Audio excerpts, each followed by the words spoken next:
dytë, ndërkohë që sot në mos gaboj kishim edhe një shpallje kandidature, një profesor juridiku deklaroi që ajo është thjesht një kandidaturë në kuptimin që nuk do të më pas tashmë në nënshkrimet për të futur në mënyrë procedurale, gjë që nuk i ka. Gjithsesi, nuk është të thonur që Vjosa Osmani duhet ta votojë. Mjafton të qëndrojë në sallë. Po, sepse në rundin e tretë mjafton me shumicë të thjesht 61 vota, gjë që vetëvendosja i ka, mjafton që 80 pra të qëndrojnë. Unë nuk besoj që LDK-ja do të bëjë një gabim fatal që mos trin sallë, mos dosh zoti, shkohet prapë në zgjedhje. Jeni të bindur që vetëvendosja do të kalojë mbi 60% bashkë me zonin Osmanit, dhe këto vota do t'i merr 80% nga elektorati i LDK-s. Kështu që nëse bëj një gabim, nëse LDK-ja bën gabim fatal, mos qëndrojnë sallë, atëherë përfundimisht do të jetë si thua vendimi më fatal që e kanë marrë jetën e tyre. Dhe unë nuk dua të besoj që nuk janë kaq të vetëdijshme. Duhet se edhe nëse nuk pajtohen fare me Vjosa Osmanin, edhe nëse kanë kritika e tjera, po momentumi është i atill që është fryma është në favor të vetëvendosjes. Këtë kuptim këtë rrëmuj duhet me i qëndru sa më të përgatitur, jo më shkapërder, sepse kur vjen fortuna dhe nëse nuk je unik, atëherë mund të jetë fatale. Në këtë kuptim, besoj që LDK nuk guxon spoku LDK-ja, sepse gjithë qytetarët në mënyrë hipotetike nëse shkohet në zgjedhje dhe nuk qëndron asnjë prej subjekte opozitorë në kritikat më të mëdha nga ana e zotit Kurti do të jenë pikërisht në LDK. Se zoti Kurti e di se vetëm aty merr vota, nuk mund të marr vota nga Partia Demokratike e Kosovës. Absolutisht. Atë elektoratin që ka Partia Demokratike e Kosovës 22% ata prapë do ta votojnë.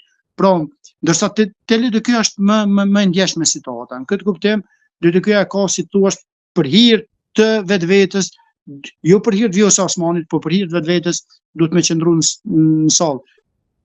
Fatëm kam edhe diçka të fundit për ta mbyllur për incidentin që ndodhi me Kuranin. Javën përpara se mbyllej java.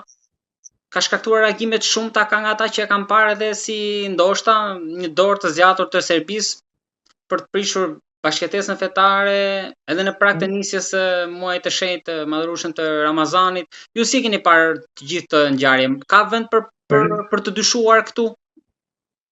Realisht janë disa indikacione qysh nga pas lufta të bëjnë një retrospektiv shumë shkurt, qysh nga pas lufta qarqet ndryshme serbe, ruse kanë investuar në Kosovë jashtëzakonisht madhe, në veçanti në rritjen e fundamentalizmit islam. Pra, grupacionet ndryshme të cilat janë godit nga institucionet e Kosovës në bashkërendim me institucionet amerikane dhe ndërkombëtare, gjithë ato kanë qenë pra të paguara, të sponsorizuar nga qarqe serbe dhe ruse. Qëllimi i tyre ka qenë për ta paraqitur Kosovën si një vend islamik dhe për t'ju thënë fundamentalist dhe për t'ju thënë për ta paraqitur para botës si një argument se ja kujt i keni ndihmuar, ja çfarë shteti keni krijuar. Tashmë përveç kësaj është edhe një grupacion tjetër i cili duket që njëjta qarqe, pra serbe dhe ruste po luajnë me të dy polet. Pra njënë anë kanë investuar në fundamentalizmin islamik, tashmë po investojnë në krahun tjetër. Pra ideja e tyre dhe qëllimi kryesor është për të nxitur nga të dy krahët, si thuash, urrëtie. Se deri më tani kemi pasur vetëm nga një krah. Dhe kjo ka bërë më pak dëm. Kur janë të dy krahët ose të dy polet të acaruar, atëherë është më së mundshme që të ketë edhe një konfrontim. Ne shqiptarët në Kosovë, në Shqipëri, jemi shquar si popull me një tolerancë jashtëzakonshme fetare. Dhe kjo është një vlerë e madhe e cila na ka pasqyruar edhe na ka vlerësuar dhe bota për këtë gjë. Këtë kuptim, kjo është e vërtet shumë e frekshme dhe unë pres që institucionet e Kosovës të jenë më të ndërgjegjshme, më të përgjegjshme për të bërë, si thuash, hulumtime më të mëdha, për të bërë investime më të mëdha, investigative etj, për të zbuluar këta njerëz dhe për të sjellë para drejtësisë, sepse është ndaluar edhe me ligj nxitja e urrëties fetare. Kështu që djegja e Kuranit është e papranueshme, nuk është, si thuash, në domenin e një shqiptari dhe nuk është nuk e paraqet vlerën e vërtetin shqiptari, ata janë thjesht njerëz të paguar, njerëz të nxitur nga tjerët për ta prishur për këtë bashkëtesë fetare, gjë që na ka karakterizuar si popull jashtëzakonisht shumë. Kështu që për mua është shqetësuese, kam marrë edhe shumë mesazhe nga njerëz cilët më kanë thënë që lutem bëj diçka, paraqeti këtu, por unë kam ndërmend që gjatë javës tashme në televizionet të cilat do të jem, do të flasim për këtë temë edhe besoj që institucionet e sigurisë të Kosovës të qarta që i kanë qenë njerëz të paguar që kanë bërë këtë. Sigurisht nuk ka asnjë dyshim atë, sepse një njeri që është fetar, pavarësisht cilës religioni përket, nuk e urrejnë fen tjetër, absolutisht.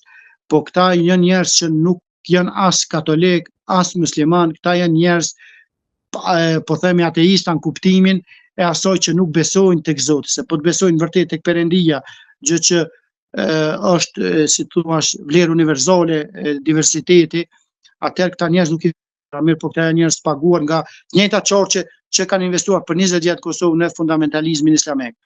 Kështu që të njëjtat çorçe janë të njëjtit njerëz që e vron policin Muhamet Lika, pra nga fundamentalistët islamik, janë të njëjtit, por vetëm sa po ndryshojnë, si thua, po ndryshojnë varësisht nga pagesa që marrin, ndryshojnë, janë të njëjtë njerëz, pra nuk ose ka njerëz tjerë. Kështu që në këtë kuptim kjo është shqetësuese dhe besoj që edhe shpresoj që të jetë rasti i fundit, sepse vetëm këtë gjë mungo e kemi.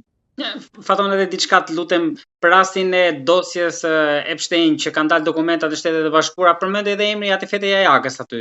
Ka pas një reagim në mediat në Kosovë ose nga personat vetë për kontekstin asaj kohe që është përmendur? Jo, ende nuk ka se ka pasur, realisht media në Kosovë me të madhe duke marrë me kuvendin e LDK-s dhe me e çurinë e se si do të procedohet tashmë që janë shpall zgjedhjet, pritet që certifikimi i zgjedhjet të bëhet protonë nëse nuk do të ketë ankesë në gjykatë nga ndonjëri kandidat. Po rezultati në që ndodhet edhe tek zgjedhjet nuk është se ka pas në ndryshim të madh të deputetët apo jo? Po jo, ndryshim të madh nuk ka pas, ndryshimi sepse të kujtojmë që partitë nuk ose e kanë vjedh njëra tjetrën, e kanë vjedh brenda llojit, brenda subjektit politik, brenda llojit, brenda speqes. Po kush ishte Hajduti, kush rezultoi Hajduti më i madh tani? Edhe humbi më i madh. Po si thua, Paqarizi doli mbi 6.000 vota. Ai doli që më tepër kishte vota tashmë ka dalë më shumë vota minus sa vota që kishte, kështu që kjo është në sens i vet. Po ka ndalë edhe në LDK ka qenë njëri mbi 1.000 votë, tashmë minus 1.000, edhe mund të qenë një kandidat tjetër në vetëvendosje, mirë po Fadil Paqarizi është kampion, pra kampion është nga Partia Demokratike e Kosovës, ai cili ka dikun afër 7.000 vota minus nga rinumërimi që është bërë. Faton, për të gjitha që diskutuan, faleminderit shumë. Faleminderit juve.